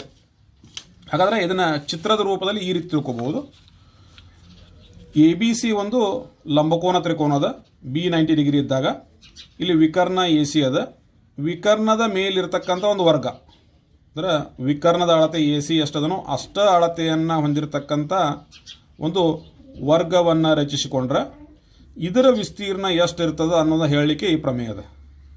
ಇದರ ವಿಸ್ತೀರ್ಣ ಈ ಲಂಬಕೋನ ತ್ರಿಕೋನದಲ್ಲಿ ಲಂಬಕೋನವನ್ನು ಏರ್ಪಡಿಸ್ತಕ್ಕಂಥ ಎರಡು ಬಾಹುಗಳಿರ್ತವೆ. ಈ ಬಾಹುವಿನ ಮೇಲಿರ್ತಕ್ಕಂಥ ವರ್ಗ ಮತ್ತು ಈ ಬಾಹುವಿನ ಮೇಲಿರ್ತಕ್ಕಂಥ ವರ್ಗ, ಈ ಎರಡೂ ವರ್ಗಗಳ ವಿಸ್ತೀರ್ಣಗಳ ಒಟ್ಟು ಮೊತ್ತವನ್ನು ಸೇರಿಸಿದರೆ ವಿಕರ್ಣದ ಮೇಲಿನ ವರ್ಗಕ್ಕೆ ಅಥವಾ ವರ್ಗದ ವಿಸ್ತೀರ್ಣಕ್ಕೆ ಸಮ ಆಗಿರ್ತದೆ ಅನ್ನೋದು ಈ ಪ್ರಮೇಯದ ಒಟ್ಟಾರೆ ಅರ್ಥ. ಅದನ್ನು ಸಾಂಕೇತಿಕವಾಗಿ ತಗೊಂಡ್ರೆ ತ್ರಿಭುಜ ಎ ಬಿ ಸಿಯಲ್ಲಿ ಕೋನ B is equal to 90 degree ಆದರೆ A C square is equal to A B square plus B C square ಅಥವಾ A B square plus B C square is equal to A C square ಅನ್ನೋದನ್ನು ನಾವಿಲ್ಲಿ ಸಾಧಿಸೋದು ಅದು ವಿಸ್ತೀರ್ಣಗಳ ಆಧಾರದಿಂದ. ಹಾಗಾದ್ರೆ ನಮಗಿಲ್ಲಿ ಏನಪ್ಪ ಅಂದ್ರೆ ಚಿತ್ರ ಇಷ್ಟು ಬೇಕಿಲ್ಲಿ. ತ್ರಿಭುಜ ಎ ಬಿ ಸಿಯಲ್ಲಿ ಕೋನ B is equal to 90 degree ಇರುವಂತೆ ನಾವು ತೆಗೆದುಕೊಂಡು ಪ್ರಮೇಯವನ್ನು ಬಿಡಿಸಲಿಕ್ಕೆ ಪ್ರಾರಂಭ ಮಾಡೋಣ. ಚಿತ್ರ ಬರೀತಕ್ಕಂಥದ್ದು ಇಷ್ಟಾದ್ರೆ ಸಾಕು, ಊಹೆ ಮತ್ತು ತೀರ್ಮಾನ ಎರಡನ್ನೂ ಹೇಳಲಿಕ್ಕೆ ಸಾಧ್ಯ ಇದೆ. ಹಾಗಾದ್ರೆ ದತ್ತ ಏನಪ್ಪ, ಚಿತ್ರವನ್ನು ಬರೆದ ನಂತರ ಈ ಚಿತ್ರವನ್ನು ಅನುಸರಿಸಿ ದತ್ತವನ್ನು ಬರಿಬೇಕು. ಹಾಗಾದ್ರೆ ತ್ರಿಭುಜ ಎ ಬಿ ಸಿ ಒಂದು ಲಂಬಕೋನ ತ್ರಿಕೋನ ಅಂತ ಹೇಳಿಬಿಟ್ರೆ ದತ್ತ ಮುಗಿತು. ಅಥವಾ ಇದನ್ನು ನಾವು ನಿರ್ದಿಷ್ಟವಾಗಿ ಹೇಳಿದ್ರೆ ತ್ರಿಭುಜ ಎ ಬಿ ಸಿಯಲ್ಲಿ cone A B C, cone A B C ಅಥವಾ ಕೋನ ಬಿ ಇದು 90 ಡಿಗ್ರಿ ಆಗ್ಯದ. ಅಂದರೆ ಲಂಬಕೋನ ತ್ರಿಕೋನದಲ್ಲಿ ಹೇಳುವಾಗ ಯಾವಾಗಲೂ ಯಾವ ಕೋನ 90 ಡಿಗ್ರಿ ಅದ ಅಂತ ಹೇಳ್ತಕ್ಕಂಥದ್ದು ರೂಢಿ. ಹೀಗಾಗಿ ಇದು 90 ಡಿಗ್ರಿ ಆದರೆ ಇದು ವಿಕರ್ಣ ಅನ್ನೋದನ್ನು ಸ್ಪಷ್ಟಪಡಿಸಿದಂಗಾಗ್ತದೆ. ಇಷ್ಟು ದತ್ತ. ಈ ಎಲ್ಲ ಪ್ರಮೇಯಗಳಲ್ಲಿ ಅತ್ಯಂತ ಚಿಕ್ಕದಾಗಿರ್ತಕ್ಕಂಥ ದತ್ತವನ್ನು ಹೊಂದಿರತಕ್ಕಂಥ ಪ್ರಮೇಯ ಇದು. ಹಾಗಾದ್ರೆ ಮುಂದಿನ ಹಂತಕ್ಕೆ ಹೋಗೋಣ. ಸಾಧನೀಯ.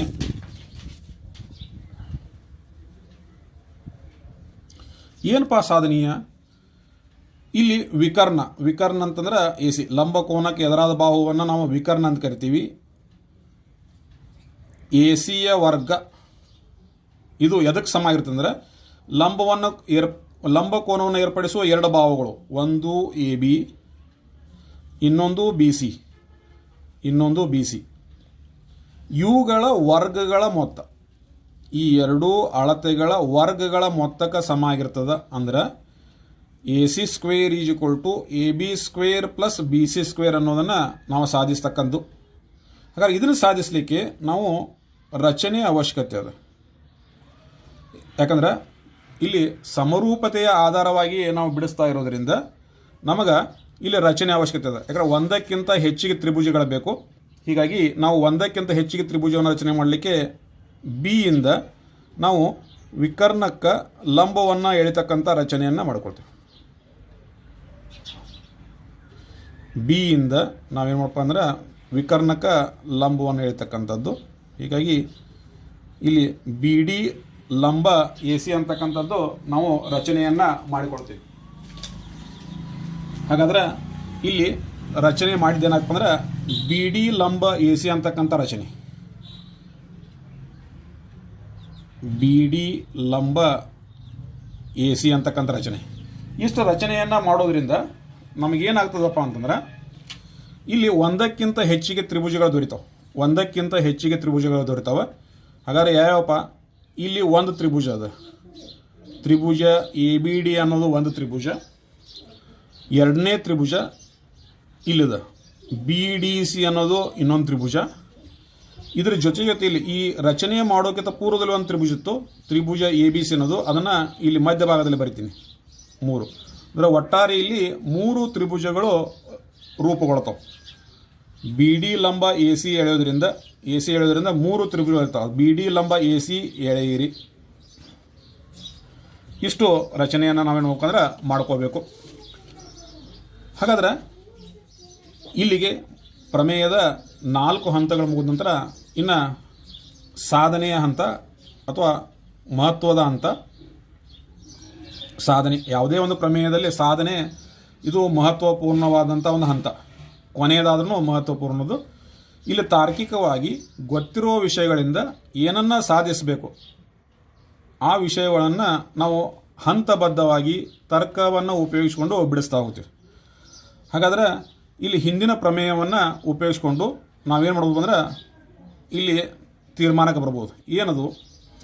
ಒಂದು ಲಂಬಕೋನ ತ್ರಿಭುಜದಲ್ಲಿ ಲಂಬಕೋನವಿರುವ ಶೃಂಗದಿಂದ ವಿಕರ್ಣಕ್ಕೆ ಲಂಬವನ್ನು ಎಳೆದಾಗ ವಿಭಾಗಿಸುವ ಎರಡೂ ತ್ರಿಭುಜಗಳು ಸಮರೂಪಿಗಳಾಗಿರ್ತವೆ ಮತ್ತು ಅವು ದತ್ತ ತ್ರಿಭುಜಕ್ಕೂ ಸಮರೂಪಿಗಳಾಗಿರ್ತವಂತ ಹಿಂದಿನ ಪ್ರಮೇಯದಲ್ಲಿ ನೀವು ಅಭ್ಯಾಸ ಮಾಡಿದಿರಿ. ಹೀಗಾಗಿ ಅದನ್ನು ನೇರವಾಗಿ ಇಲ್ಲಿ ಉಪಯೋಗಿಸ್ಕೊಳ್ತೀವಿ. ಹಾಗಾದರೆ ಇಲ್ಲಿ ಒಂದು ಕೋನಗಳನ್ನು ಗುರುತಿಸ್ತೇನೆ. ಈ ಲಂಬಕೋನವಿರುವ ಶೃಂಗದಿಂದ ವಿಕರ್ಣಕ್ಕೆ ಲಂಬವನ್ನು ಹೊಡೆದಾಗ ಈ ಗೆರೆಗುಂಟ ಈ ಲಂಬಕೋನ ಎರಡು ಕೋನಗಳಾಗಿ ವಿಭಾಗ ಆಗ್ಯದ. ಇಲ್ಲೊಂದು ಕೋನದ, ಇಲ್ಲೊಂದು ಕೋನದ. ಈ ಎರಡೂ ಕೋನಗಳನ್ನು ನಾನು ಏನು ಮಾಡ್ತೀನಿ ಅಂದ್ರೆ ಬೇರೆ ಬೇರೆ ರೀತಿಯಾಗಿ ಗುರುತಿಸ್ಕೊಳ್ತೀನಿ. ಇದೊಂದು ಕೋನ, ಆಮೇಲೆ ಈ ಬದಿಯಲ್ಲಿ ಒಂದು ಕೋನ. ಇನ್ನು ಈ ಗುರುತುಗಳು ಅತ್ಯಂತ ಮಹತ್ವಪೂರ್ಣವಾದಂಥ ಭಾಗವನ್ನು ವಹಿಸ್ಕೊಳ್ತಾವೆ. ಈ ಗುರುತನ್ನು ಈಚೆ ಕಡೆ ಗುರುತ ಈ ಕೋನದಲ್ಲಿ ಅಂದ್ರೆ ಇಲ್ಲಿ ಮಧ್ಯದಲ್ಲಿ ಉಂಟಾದಂಥ ಎರಡು ತ್ರಿಭುಜಗಳದಾವಲ್ಲ, ಈ ತ್ರಿಭುಜದ ಭಾಗವಾಗಿ ಈ ಕೋನ ಇರ್ತದೆ, ಈ ತ್ರಿಭುಜದ ಭಾಗವಾಗಿ ಇರ್ತದೆ. ಈ ಕೋನವನ್ನು ಈ ಬದಿಯಲ್ಲಿ ಗುರುತ ಮಾಡ್ಕೊಳ್ರಿ, ಈ ಕೋನವನ್ನು ಈ ಬದಿಯಲ್ಲಿ ಗುರುತ ಮಾಡ್ಕೊಳ್ರಿ. ಇದು ಹಿಂದಿನ ಪ್ರಮೇಯದಲ್ಲಿ ತಿಳ್ಕೊಂಡಿದ್ದೀರಿ. ಹೀಗಾಗಿ ಈ ಗುರುತುಗಳನ್ನು ಆಧರಿಸಿಕೊಂಡು ಈ ಪ್ರಮೇಯವನ್ನು ಸುಲಭ ರೂಪದಲ್ಲಿ ತಿಳಿದುಕೊಳ್ಳಲಿಕ್ಕೆ ಸಾಧ್ಯ ಆಗ್ತದೆ. ಹೀಗಾಗಿ ಒಟ್ಟಾರೆ ಇಲ್ಲಿ 3 ತ್ರಿಭುಜಗಳು ಉಂಟಾದು. ಈ ಗುರುತುಗಳನ್ನು ಮಾಡಿದ ನಂತರ ಸಾಧನೆಗೆ ಬರೋಣ. ಇಲ್ಲಿ ಮೊದಲು 2 ತ್ರಿಭುಜಗಳನ್ನು ಆಯ್ದುಕೊಳ್ಳೋಣ. 2 ತ್ರಿಭುಜಗಳನ್ನು ಯಾವ್ಯಾವುದು? ಮೊದಲಿಗೆ ನಾವು ತೆಗೆದುಕೊಂಡಂಥ ದೊಡ್ಡ ತ್ರಿಭುಜ, ತ್ರಿಭುಜ ABC. ಇನ್ನೊಂದು ತ್ರಿಭುಜ ಈ ಮೇಲ್ಭಾಗದಲ್ಲಿ ಇರತಕ್ಕಂಥ 1ನೇ ತ್ರಿಭುಜ, ತ್ರಿಭುಜ ABD. ಈ ಎರಡೂ ತ್ರಿಭುಜಗಳ ಸಮರೂಪಿ. ಹಿಂದಿನ ಪ್ರಮೇಯದಿಂದ ನಾವು ನೇರವಾಗಿ ತ್ರಿಭುಜ ABC ಸಮರೂಪಿ ತ್ರಿಭುಜ ABD ಅಂತ ಪರಿಗಣಿಸ್ಕೊಂಡು ಇರಬಹುದು. ಹಾಗಾದ್ರೆ ಈ ಎರಡೂ ತ್ರಿಭುಜಗಳನ್ನು ನಾನು ಇಲ್ಲಿ ಪ್ರತ್ಯೇಕವಾಗಿ ಚಿತ್ರವನ್ನು ಬರೆದುಕೊಳ್ತೀನಿ. ತ್ರಿಭುಜ ABC ಅನ್ನೋದು ಒಂದು ತ್ರಿಭುಜ, ಆಮೇಲೆ ತ್ರಿಭುಜ ABD ಅನ್ನೋದು ಇನ್ನೊಂದು ತ್ರಿಭುಜ. ಈ ಎರಡು ತ್ರಿಭುಜಗಳು ಸಮರೂಪಿ ತ್ರಿಭುಜಗಳು. ಇಲ್ಲಿ ಚಿತ್ರದಲ್ಲಿ ಗುರುತಿಸಿದಂತೆ ಅವುಗಳನ್ನ ಪ್ರತ್ಯೇಕವಾಗಿ ಇಲ್ಲಿ ಬರ್ಕೊಂಡಿದ್ದ. ಈ ಎರಡೂ ತ್ರಿಭುಜಗಳ ಸಮರೂಪ ಇರೋದ್ರಿಂದ ಅನುರೂಪ ಬಾಹುಗಳ ಅನುಪಾತಗಳನ್ನ ನಾವು ನೇರವಾಗಿ ಬರೀಬಹುದು. ಇವುಗಳಲ್ಲಿ ಫಸ್ಟ್ ದೊಡ್ಡ ತ್ರಿಭುಜ ಅಥವಾ ABC ತ್ರಿಭುಜದ 90 ಡಿಗ್ರಿ ಕೋನಕ್ಕೆ ಎದುರಾದ ಬಾಹು AC ಅದ. ಈ ತ್ರಿಭುಜದಲ್ಲಿ 90 ಡಿಗ್ರಿಗೆ ಎದುರಾದ ಬಾಹು ಅಂತ ನಂತರ ಇದಕ್ಕೆ ಸಮನಾದಂಥ ಈ ತ್ರಿಭುಜದ ಕೋನ ಇಲ್ಲದ, ಇದಕ್ಕೆ ಎದುರಾದ ಬಾಹು ಯಾವುದಪ್ಪ ಅಂದ್ರೆ AB ಅದ. ಇಲ್ಲಿ ಅನುರೂಪ ಬಾಹುಗಳ ಅನುಪಾತಗಳನ್ನು ಪಟ್ಟಿ ಮಾಡಬೇಕು.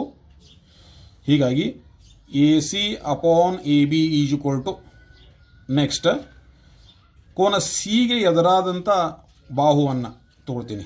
AB = ಇದಕ್ಕೆ ಸಮನಾದಂಥ ಕೋನ ಇಲ್ಲದ, ಇದಕ್ಕೆ ಎದುರಾದ ಬಾಹು AD = ಇನ್ನು ಮೂರನೇ ಕೋನ, ಈ ಕೋನಕ್ಕೆ ಎದುರಾದ ಬಾಹು BC, ಇದಕ್ಕೆ ಸಮನಾದಂಥ ಕೋನ ಇಲ್ಲದ, ಇದಕ್ಕೆ ಎದುರಾದ ಬಾಹು ಏನಪ್ಪ ಅಂದ್ರೆ BD. ಇಲ್ಲಿ ಈ ಎರಡೂ ತ್ರಿಭುಜಗಳ ಸಮರೂಪಿ ಆದ ನಂತರ ಆ ತ್ರಿಭುಜಗಳ ಅನುರೂಪ ಬಾಹುಗಳ ಅನುಪಾತಗಳನ್ನ ಬರ್ಕೊಂಡ ಈ ರೀತಿ ಕಾಣ್ತದೆ. AC/AB = AB/AD = BC/BD. ಈ ಅನುಪಾತಕ್ಕೆ ಈ ಅನುಪಾತ ಸಮಾದ, ಈ ಅನುಪಾತಕ್ಕೆ ಈ ಅನುಪಾತ ಸಮಾದ, ಈ ಅನುಪಾತಕ್ಕೆ ಈ ಅನುಪಾತ ಸಮಾದ. ಇಲ್ಲಿ ಆಯ್ದಂಥ 2 ಜೋಡಿಗಳನ್ನು ಮಾತ್ರ ಪರಿಗಣಿಸ್ಕೊಳ್ತೀವಿ. ಮೂರನೇ ಅನುಪಾತವನ್ನು ಇಲ್ಲಿ ಪರಿಗಣಿಸ್ಕೊಳ್ಳಂಗಿಲ್ಲ. ಇದನ್ನು ಗಮನಿಸ್ಕೊಡ್ರಿ. ಅಂದರೆ ಏನು? 90 ಡಿಗ್ರಿಗೆ ಎದುರಾದ ಬಾಹು AC/AB = AB/AD. ಹಾಗಾದರೆ ಯಾವುದನ್ನು ಎರಡನ್ನು ಆಯ್ದುಕೊಳ್ಬೇಕು? ಫಸ್ಟ್ 90 ಡಿಗ್ರಿಗೆ ಎದುರಾದಂಥ ಬಾಹು AC / ಈ 90 ಎದುರಾದ ಬಾಹು AB = ಇಲ್ಲಿ ಉಭಯ ಸಾಮಾನ್ಯವಾದ ಕೋನ ಎರಡೂ ತ್ರಿಭುಜಗಳಲ್ಲಿ ಇದ್ದ ಈ ಕೋನವನ್ನು ಹೊರತುಪಡಿಸಿ ಉಭಯ ಸಾಮಾನ್ಯವಲ್ಲದ ಕೋನ ಅಂದರೆ ಇದು. ಇದಕ್ಕೆ ಎದುರಾದ ಬಾಹು AB, ಇದಕ್ಕೆ ಉಭಯ ಸಾಮಾನ್ಯವಲ್ಲದ ಬಾಹು ಇಲ್ಲದ, ಇದಕ್ಕೆ ಎದುರಾದ ಬಾಹು AD. ಹೀಗಾಗಿ A C upon A B is equal to A B upon A D ಇವೆರಡನ್ನ ಪರಿಗಣಿಸ್ಕೊಂಡ್ರೆ ಓರೆ ಗುಣಾಕಾರ A C into A D is equal to A B into A B ಅಂದ್ರೆ ಎ ಬಿ ಸ್ಕ್ವೇರ್. ಇದನ್ನು ಸಮೀಕರಣ 1 ಅನ್ನೋದು. ಇಲ್ಲಿ ನೀವು ಇದು ರೀತಿ ಗುರುತಿಸ್ಕೊಳ್ಬೋದು. ಇದನ್ನು ನೆನಪಿಟ್ಟುಕೊಳ್ಳಲಿಕ್ಕೆ ಈ ಲಂಬಕೋನ ತ್ರಿಭುಜವನ್ನು ಉಂಟು ಮಾಡಿದಂಥ ಬಾಹುಗಳದಾವಲ್ಲ, ಒಂದು ಎ ಬಿ ಅದ, ಒಂದು ಬಿ ಸಿ ಅದ. ಇದು ವಿಕರ್ಣ ಅದ. A B square is equal to ವಿಕರ್ಣ ಅಂದ್ರೆ ಎ ಸಿ. ಈ ವಿಕರ್ಣ ಎರಡು ಭಾಗ ಆಗ್ಯದ ಡಿ ಗುರುತಿಸಿದ ನಂತರ ಎ ಡಿ ಮತ್ತು ಡಿ ಸಿ. ಆವಾಗ ಈ ತ್ರಿಭುಜದ ಭಾಗದ ಎ ಡಿಯನ್ನು ಮಾತ್ರ ಪರಿಗಣಿಸ್ಕೊಳ್ಳೋದು. ಹಾಗಾಗಿ A B square is equal to ವಿಕರ್ಣ ಮತ್ತು ವಿಕರ್ಣದ ಅರ್ಧ ಭಾಗ ಈ ತ್ರಿಭುಜದ ಸೈಡ್ ಇರತಕ್ಕಂಥದ್ದು ಅಂತಲೂ ನೆನಪಿಟ್ಕೋಬಹುದು. ಹೀಗಾಗಿ A B square is equal to A C into A D ಸಮೀಕರಣ 1. ಇನ್ನು ಇದೇ ಪ್ರಕಾರ ಇನ್ನೆರಡು ತ್ರಿಭುಜಗಳನ್ನು ತಗೊಳ್ಳೋಣ. ಈಗ ಇನ್ನೆರಡು ತ್ರಿಭುಜಗಳು ಮತ್ತೆ ತ್ರಿಭುಜ ಎ ಬಿ ಸಿ. ಈಗ ತ್ರಿಭುಜ ಎ ಬಿ ಸಿ ಸಮರೂಪಿ ತ್ರಿಭುಜ. ಒಂದನೇದರಲ್ಲಿ ಈ ತ್ರಿಭುಜವನ್ನು ತಗೊಂಡಾಗ ಈಗ ಎರಡನೇ ತ್ರಿಭುಜವನ್ನು ತಗೋರಿ. ತ್ರಿಭುಜ ಬಿ ಡಿ ಸಿಯಲ್ಲಿ ಅಥವಾ ಗಳಲ್ಲಿ ಈ ಎರಡನೇ ಸಂದರ್ಭದಲ್ಲಿ ತ್ರಿಭುಜ ಎ ಬಿ ಸಿ ಮತ್ತು ತ್ರಿಭುಜ ಬಿ ಡಿ ಸಿಗಳು ಇವು ಎರಡು ಸಮರೂಪಿ ತ್ರಿಭುಜಗಳು. ಈ ಸಮರೂಪಿ ತ್ರಿಭುಜಗಳಲ್ಲಿ ಅನುರೂಪ ಭಾವಗಳ ಅನುಪಾತಗಳನ್ನು ನಾವೇನು ಮಾಡೋಣ ಅಂದ್ರೆ ಪರಿಗಣಿಸ್ಕೊಳ್ಳೋಣ. ಮತ್ತೆ ಎರಡು ಚಿತ್ರಗಳು ಏನಪ್ಪ ಅಂತಂದ್ರೆ ತ್ರಿಭುಜ ಎ ಬಿ ಸಿ ಮೂರನೇ ತ್ರಿಭುಜ ಮತ್ತು ತ್ರಿಭುಜ ಬಿ ಡಿ ಸಿಗಳಲ್ಲಿ ಫಸ್ಟ್ 90 ಡಿಗ್ರಿಗೆ ಎದುರಾದಂಥ ಬಾಹು ಎ ಸಿ, 90 ಡಿಗ್ರಿಗೆ ಎದುರಾದ ಬಾಹು ಎ ಸಿ. ಇಲ್ಲಿ 90 ಡಿಗ್ರಿ ಅದ, ಅದಕ್ಕೆ ಸಮನಾದದ್ದು 90 ಡಿಗ್ರಿ ಇಲ್ಲದ. ಇದಕ್ಕೆ ಎದುರಾದ ಬಾಹು B C is equal to next ಉಭಯ ಸಾಮಾನ್ಯವಾದಂತಹ ಕೋನ ಅಂದರೆ ಇದಿರ್ತದೆ. ಇದನ್ನು ಬಿಟ್ಟು ಉಭಯ ಸಾಮಾನ್ಯವಲ್ಲದ ಕೋನ ಇದು. ಈ ಕೋನಕ್ಕೆ ಎದುರಾದ ಬಾಹು ಬಿ ಸಿ, ಬಾಹು ಬಿ ಸಿ. ಈ ಕೋನಕ್ಕೆ ಎದುರಾದ ಬಾಹು ಬಿ ಸಿ. ಈ ಕೋನಕ್ಕೆ ಸಮನಾದದ್ದು ಇಲ್ಲಿ ಕೋನದ, ಇದಕ್ಕೆ ಎದುರಾದ ಬಾಹು D C is equal to ಇನ್ನು ಮೂರನೇ ಕೋನ ಸಿಗೆ ಎದುರಾದಂಥ ಬಾಹು ಎ ಬಿ, ಆಮೇಲೆ ಸಿಗೆ ಸಮನಾದ್ದು ಸಿ ಅದ, ಇದಕ್ಕೆ ಎದುರಾದ ಬಾಹು ಬಿ ಡಿ. ಅಂದ್ರೆ ಇಲ್ಲಿ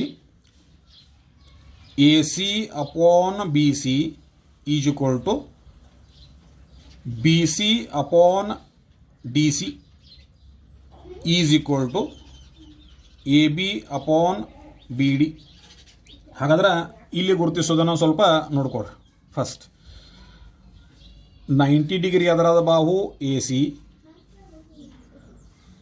ಮುಂದೆ 90 ಡಿಗ್ರಿಗೆ ಎದುರಾದ ಬಾಹು ಬಿ ಸಿ. ಅಂದರೆ A C upon B C is equal to ಉಭಯ ಸಾಮಾನ್ಯ ಕೋನ ಇದ್ದದ, ಉಭಯ ಸಾಮಾನ್ಯವಲ್ಲದ ಕೋನ ಅಂದರೆ ಇದು, ಇದಕ್ಕೆ ಎದುರಾದಂಥ ಬಾಹು ಬಿ ಸಿ, ಆಮೇಲೆ ಇದಕ್ಕೆ ಸಮನಾದದ್ದು ಇಲ್ಲದ, ಇದಕ್ಕೆ ಎದುರಾದ ಬಾಹು D C is equal to ಉಳಿದಂತೆ ಬಾಹುಗಳನ್ನು ಬರ್ಕೊಂಡ್ಬಿಟ್ರೆ A B upon B D.